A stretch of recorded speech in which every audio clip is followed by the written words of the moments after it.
Hello students, in today's session we are going to discuss about the forms of business organization. Okay na? So the management and organization అంటే ownership and management ఉంటుంది కదా అన్న. So దాని మొత్తాన్ని కూడా మనము organisation అని పిలుస్తాము. సో ఆర్గనైజేషన్స్ అంటే బిజినెస్ ఓనర్షిప్స్ చూసామనుకోండి, టూ టైప్స్ ఉంటాయి, private and government. Suppose individual people కనుక వాటిని మెయింటైన్ చేస్తున్నారు అనుకోండి, దాన్ని మనము ప్రైవేట్ ఆర్గనైజేషన్స్ అని పిలుస్తాం. అండ్ ఒకవేళ అవన్నీ కూడా గవర్నమెంట్ అండర్టేకింగ్ లో ఉన్నాయనుకోండి, సపోజ్ భారత్ పెట్రోలియం చూసామనుకోండి, దట్ ఈస్ అ గవర్నమెంట్ కదా. అలా నెక్స్ట్ ప్రైవేట్ ఆర్గనైజేషన్స్ అంటే చూడండి అన్న, ఇప్పుడు మనం చూసే ప్రతి ఒక్క కిరాణా షాప్స్ కానివ్వండి, లేదు అంటే బిజినెస్ ఆర్గనైజేషన్స్ రిలేటెడ్ వాటన్నిటిని కూడా మనము ప్రైవేట్ ఆర్గనైజేషన్స్ అని పిలుస్తాం కదా. So the first one in our private organisation is sole ప్రొపరైటర్షిప్.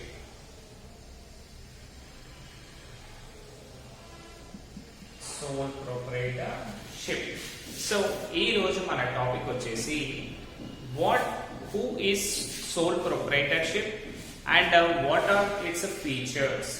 వాటన్నిటి గురించి మనం డీటెయిల్డ్ గా డిస్కస్ చేస్తాం. Okay, let us see who is a sole proprietor. We already know proprietor means the businessman who is doing the business. We call him as sole proprietor. And sole ante already you know that is single. Proprietor means owner. అంటే ఒకే person, అంటే ఒక single person ఏదైనా business కనుక maintain చేస్తున్నాడు అనుకుందాం, వాళ్ళని మనము soul proprietorship అని పిలుస్తాము. సో ఈ సోల్ ప్రొపరైటర్షిప్ అనేది it is one of the oldest method. ఓకేనా, it is one of the oldest method in our business organisation. Because ప్రతి ఒక్కరు కూడా ఏం చేస్తారు, అరే మన దగ్గర డబ్బులు ఉన్నాయి కదా, ఇంట్లో షాప్ పెట్టుకుందాం అనుకోవచ్చు, లేదంటే ఒక షటర్ ఖాళీగా ఉంది కదా, ఒక బిజినెస్ చేద్దాం అనుకోవచ్చు. సో వాళ్ళు సింగిల్ పర్సన్ ఎవరైతే మెయింటైన్ చేస్తున్నారో వాటిని మనము సోల్ ప్రొపరైటర్ అని పిలవాలి. ఎగ్జాంపుల్, మన విలేజెస్ లో కిరాణా షాప్ చూసామనుకోండి, అదే ఇంట్లో వాళ్ళు చేసుకుంటారు కదా. అంటే సేమ్ ఒకే పర్సన్ వాటన్నిటిని కూడా మెయింటైన్ చేస్తూ ఉంటాడు. సో వాటిని మనము సోల్ ప్రొపరైటర్ అని పిలవాలి. So coming to the definitions, James Stephenson. So James Stephenson ఏం చెప్పాడు అంటే, a sole trader is a person who carries on business act excessively by and for himself, is not only the owner of the capital of the undertaking but is usually organized and manager.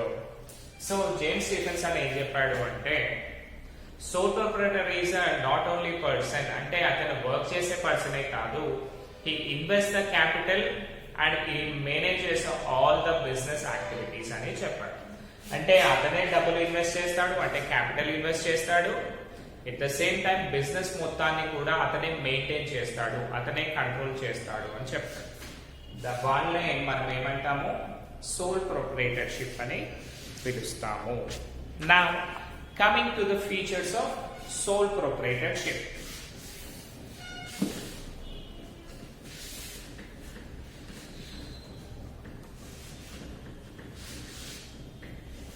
Let us discuss about that.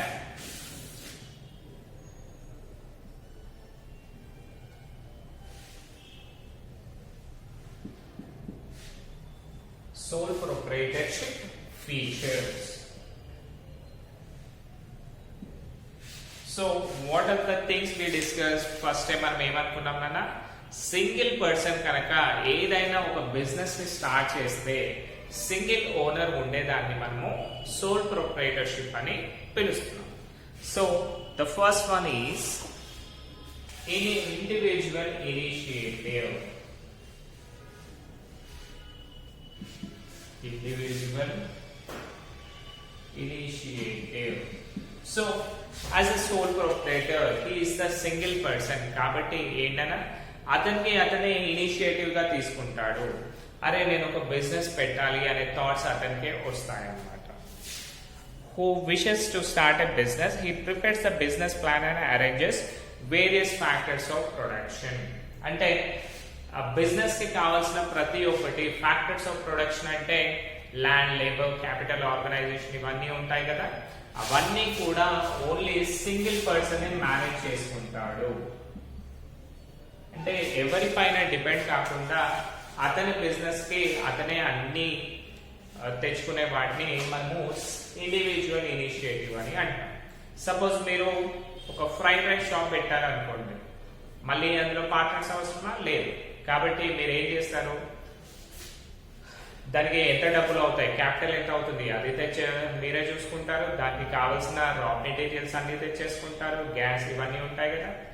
Next ప్రతిరోజు ఏమేమి goods ఉంటాయి అవి తెచ్చేసుకుంటారు. Next master కావాలి, master ఎక్కడ పట్టుకొని రావాలి అది చూసుకుంటారు. అంటే ఇక్కడ ఏంటి, మీరు ఎవరిపైన కూడా డిపెండ్ అవ్వట్లేదు, డైరెక్ట్ గా మీరే వెళ్తున్నారు, మీ బిజినెస్ కి సంబంధించిన అన్ని కూడా మీరే తెచ్చేసుకుంటున్నారు. అందుకే దాన్ని ఇండివిజువల్ ఇనిషియేటివ్ అన్నారు. Next single ownership.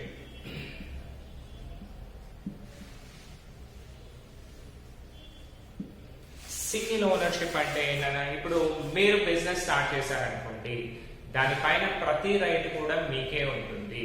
సో ఈ సోల్ ప్రొప్రైటర్ లో కూడా సింగిల్ పర్సనే కదా టోటల్ మెయింటైన్ చేసేది.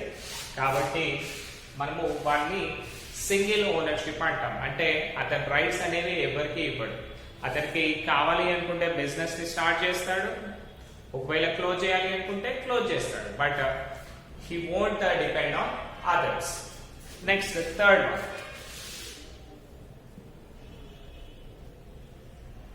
less legal formalities.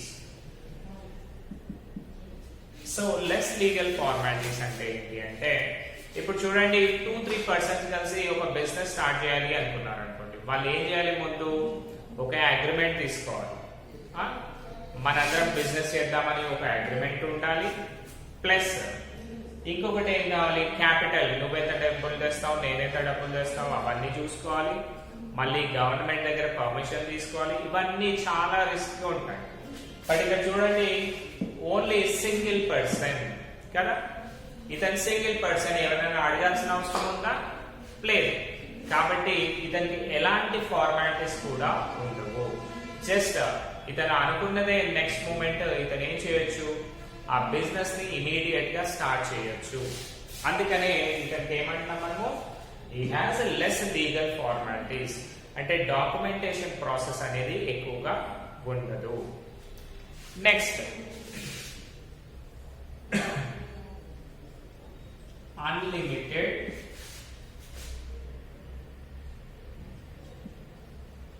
Liability. Liability అంటే ఏంటన్నా, అప్పులు కదా.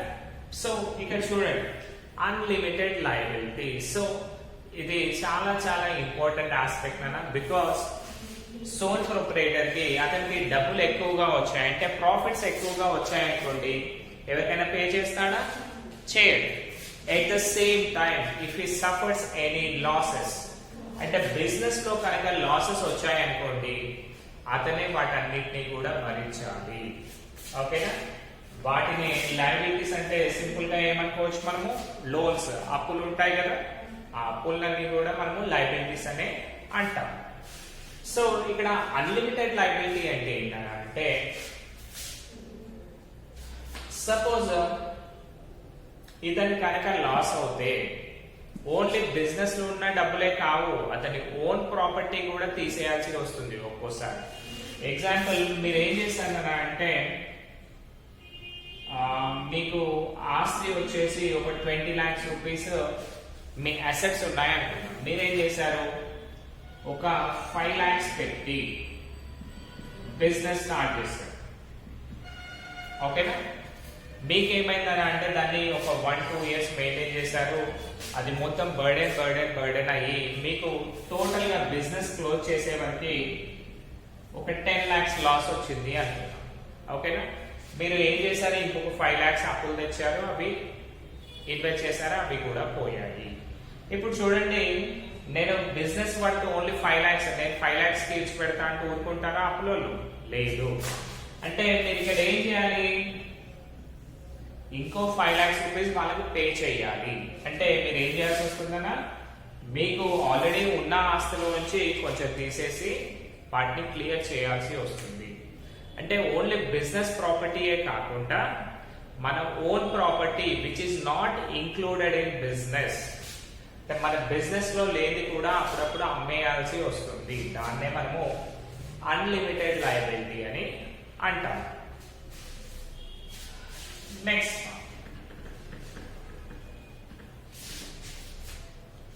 Ownership and management.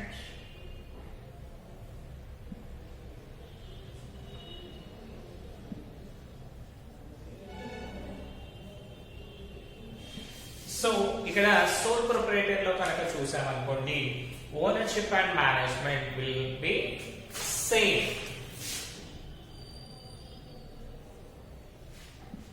సో ఇప్పుడు చూడండి, ఓనర్షిప్ అంటే ఏంటి అంటే దాన్ని మెయింటైన్ చేసే వాళ్ళని ఓనర్షిప్ అంటారు. మేనేజ్మెంట్ అంటే దాని టోటల్ ఆర్గనైజేషన్ కి సంబంధించిన హెడ్స్ ఉంటారు కదా, వాళ్ళని మనము మేనేజ్మెంట్ అని అంటాము. సో చూడండి,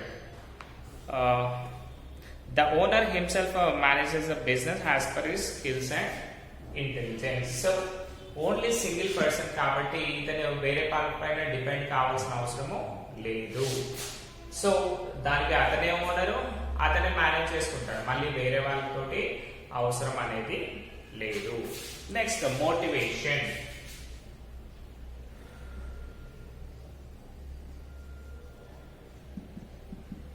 సో మోటివేషన్ అంటే ఏంటంటే పాజిటివ్ యాటిట్యూడ్.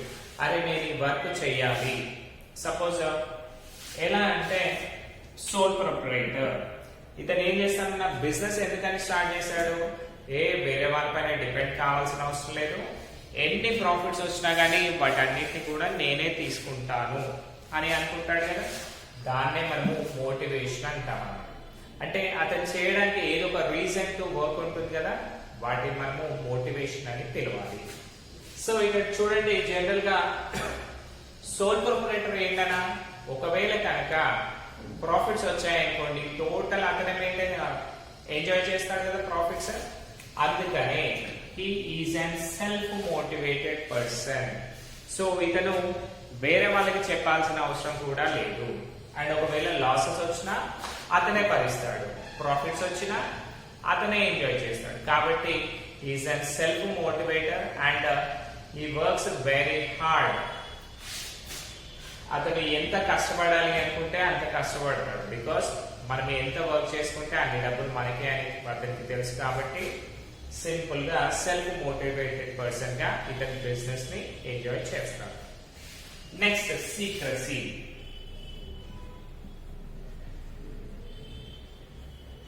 సీక్రసీ అంటే ఏంటి అంటే మెయింటైనింగ్ ఆఫ్ సీక్రెట్స్. ఇప్పుడు చూడండి, బిజినెస్ లో ప్రతిసారి కూడా మనము సీక్రెట్స్ అనేవి మెయింటైన్ చేయాలి. అప్పుడు మాత్రమే మన గ్రోత్ అనేది వస్తుంది. ఎలా అంటే చూడండి,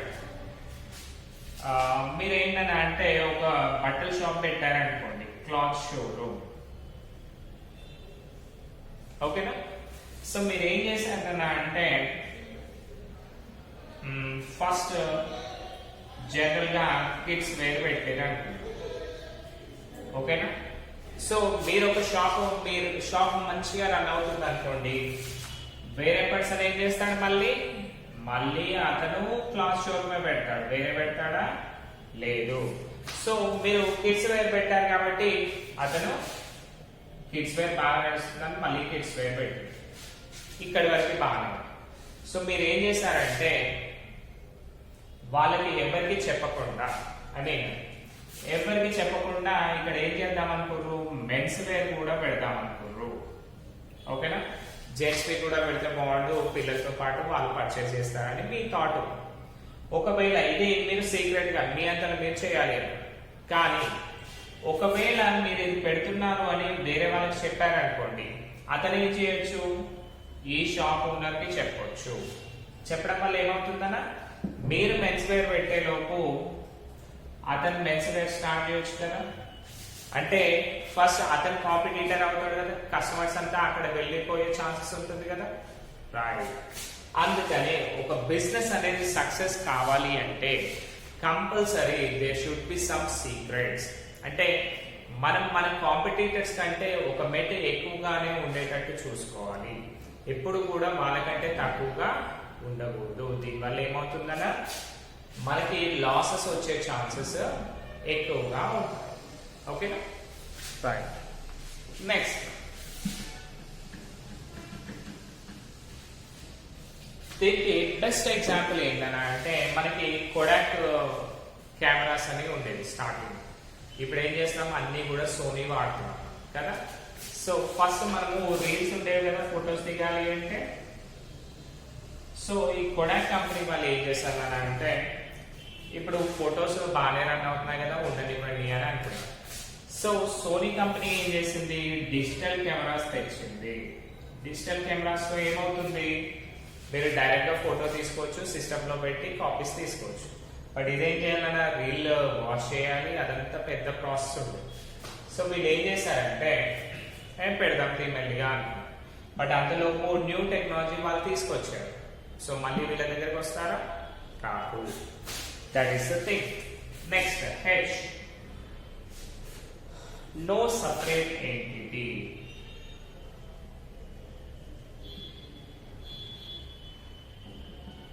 So what do you mean by entity? Entity అంటే ఏంటన్నా అంటే it is an identity or a name. So ఈ సోల్ ప్రొప్రైటర్ లో ఓన్లీ సింగిల్ పర్సన్ ఉంటాడు కాబట్టి అతను వేరే వాళ్ళతో కంపేర్ చేయాల్సిన అవసరము లేదు. సో ఇక్కడ ownership at the same time owner రెండు కూడా ఒకటే కాబట్టి మళ్ళీ మనము బిజినెస్ ని ఓనర్ ని సపరేట్ చూడాల్సిన అవసరము లేదు. It is totally single entity. అంటే సింగిల్ పర్సన్ మెయింటైన్ చేస్తున్నాడు and he is the only owner కాబట్టి ఆ బిజినెస్ ని అతన్ని సేమ్ గా మనము ట్రీట్ చేయొచ్చు, డిఫరెంట్ గా చూడాల్సిన అవసరము లేదు. Next one man control.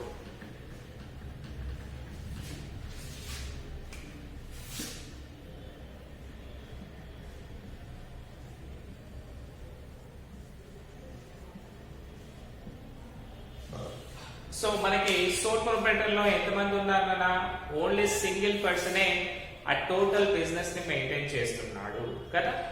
So single person total maintain చేస్తున్నాడు కాబట్టి సింపుల్ గా మనం దీన్ని ఏమనొచ్చు, sole proprietor business is a business where it is totally controlled under single person, no other person is involved in this. So ఇతనే only single పర్సనే అతని shop ని మెయింటైన్ చేస్తాడు, కంట్రోల్ చేస్తాడు, అతనికి కావాల్సిన గూడ్స్ అతనే పర్చేస్ చేస్తాడు, అతనే సేల్ చేస్తాడు, ఎవ్రీథింగ్. అంటే సింపుల్ గా ఓన్లీ సింగిల్ పర్సన్ మేనేజ్మెంట్ లో కంట్రోల్డ్ గా ఉంటుంది. సో చూడండి, the management and controlling power of sole proprietor business always remains with the owner. He prepares various plans and executes them under his own supervision. He runs the business as per his own will. అతనికి ఎలా నచ్చితే business చేయాలి అని అలా చేసుకుంటాడు. Suppose ఇతను ఏం చేశాడంటేనా ఒక బేకరీ పెట్టాడు అనుకుందాం, రైట్? బేకరీ పెట్టాడు, ఒక షటర్ తీసుకొని బేకరీ పెట్టాడు, అది సక్సెస్ఫుల్ గా రన్ అవుతుంది అనుకుందాం. అప్పుడు ఏం చేస్తాడు, మళ్ళీ దాని పక్క షటర్ కూడా తీసుకొని ఇది మొత్తం పెద్దగా చేసేస్తాడు. అంటే అతనికి నచ్చినట్టుగా పెద్దగా చేసేస్తాడు కదా. అంటే ఇక్కడ చూడండి, మళ్ళీ వేరే వాళ్ళని అడగాల్సిన అవసరం ఉందా? లేదు. సపోజ్ ఇతను ఏం చేశాడు అంటే ఎలాగో ఈ ఏరియాలో బేకరీ లేదు, నేను పెద్దగానే స్టార్ట్ చేస్తా అనుకున్నాడు అనుకోండి. ఫస్ట్ ఏం చేయొచ్చు, 2 షటర్స్ తీసుకోవచ్చు. ఓకేనా? ఇతను ఎక్స్పెక్ట్ చేసినంతగా ప్రాఫిట్స్ రాలేదు. అంటే ఇప్పుడు చూడండి అన్న, ఇతను 2 షటర్స్ కిరాయి కట్టాలి, అంటే రెంట్ కట్టాలి, ప్లస్ దాంట్లోంచి అతని ఎక్స్పెన్సెస్ తీసేయాలి, మళ్ళీ దాంట్లో ప్రాఫిట్స్ చూసుకోవాలి. దీనివల్ల ఏమైందన్నా ఇతను ఎక్స్పెక్ట్ చేసినంత ప్రాఫిట్స్ లేవనుకోండి. అంటే కస్టమర్స్ తక్కువ ఉన్నప్పుడు ప్రాఫిట్స్ వస్తాయా మనకి? రావు. అలాంటప్పుడు ఇతను ఏం చేయొచ్చు, మళ్ళీ ఒక చిన్న ప్లేస్ తీసుకోవచ్చు, మిగతా షట్టర్ ని వాపస్ చేయొచ్చు. సో ఇవన్నీ చేయడానికి అతను ఎవరైనా అడిగాడా? లేదు. దాన్ని మనము సింపుల్ గా సింగిల్ మ్యాన్ కంట్రోల్ అంటాం. అంటే అతనికి ఏవి నచ్చితే అది చేసే కెపాసిటీ అతనికి ఉంది, అతనికి డెసిషన్ తీసుకునే రైట్స్ ఉన్నాయి. బికాస్ క్యాపిటల్ అతనే ఇన్వెస్ట్ చేశాడు. నెక్స్ట్ థింగ్, ప్రాఫిట్స్ వచ్చినా అతనే ఎర్న్ చేస్తాడు, లాసెస్ వచ్చినా అతనే ఎంజాయ్ చేస్తాడు కదా. సో అందుకనే ఎప్పుడు కూడా ప్రాఫిట్ అండ్ లాసెస్ అతనికే ఉన్నాయి కాబట్టి టోటల్ బిజినెస్ కంట్రోల్ అంతా కూడా అతనే చూసుకుంటాడు. And last one, area of operations. So area of operations లో as a sole proprietor has limited resources, managerial abilities. Sole proprietor business is usually limited areas of operations. He can provide limited funds only and can supervise small businesses. So దీంట్లో ఒక చిన్న defect ఉంది నాన్న. ఏంటి అంటే ఇప్పుడు soul proprietor అంటే ఏంటి, only single person, single owner ఉండేదాన్ని మనము సోల్ ప్రొపరేటర్షిప్ అంటున్నాం. సో ఈ ఒక్కడి దగ్గర మనీ ఎక్కువ ఉంటాయా? లేదు. కాబట్టి హీ హ్యాస్ లెస్ ఫండ్స్. మళ్ళీ నాలెడ్జ్, ప్రతి దాంట్లో నాలెడ్జ్ ఉంటుందా? ఉండదు. లిమిటెడ్ నాలెడ్జ్ ఆర్ స్కిల్స్ కదా. నెక్స్ట్, ఎవ్రీ ఏరియాలో ఒక 2-3 ఏరియాస్ లో బిజినెస్ స్టార్ట్ చేసి వాటిని మెయింటైన్ చేయగలుగుతాడా? లేదు. Limited business. సో దీనివల్ల ఏమవుతుందని అంటే ఓన్లీ సింగిల్ పర్సనే ఉన్నాడు కాబట్టి ఇతను ఒక లార్జ్ స్కేల్ ఇండస్ట్రీ పెట్టి వాటిని రన్ చేయలేడు. ఓన్లీ ఒక హ్యూమన్ బ్రెయిన్ ఏంటన్నా మాక్సిమం డైలీ చూసుకున్నా ఒక 10 to 15 అవర్స్ వరకు వర్క్ చేస్తుంది. ప్రతిరోజు ప్రతి ఏరియాలో తిరగడానికి మనకి పాసిబిలిటీ ఉంటుందా? ఉండదు. సో ఇతను ఏం చేయొచ్చు, యాజ్ ఏ సోల్ ప్రొపరేటర్ ఇతను ఒక చిన్న బిజినెస్ ని మాత్రమే స్టార్ట్ చేసి రన్ చేసే కెపాసిటీ ఉంది. But he cannot go beyond that. 2-3 branches పెట్టి రన్ చేయలేదు. ఎందుకు అంటే ఇతను సింగిల్ పర్సన్ కాబట్టి, అండ్ అతని దగ్గర డబ్బులు కూడా తక్కువగానే ఉంటాయి. కాబట్టి ఇక్కడ ఏమవుతుందనో only 1 person and small business can be run by the sole proprietor. ఓకేనా? దిస్ ఇస్ ద థింగ్ అన్న. సో ఈ ఆన్సర్ మీకు కంపల్సరీ 10 మార్క్స్ పాయింట్ ఆఫ్ వ్యూలో వస్తుంది. కాబట్టి my dear students, just prepare all these things in holidays and wish you happy Sankranti.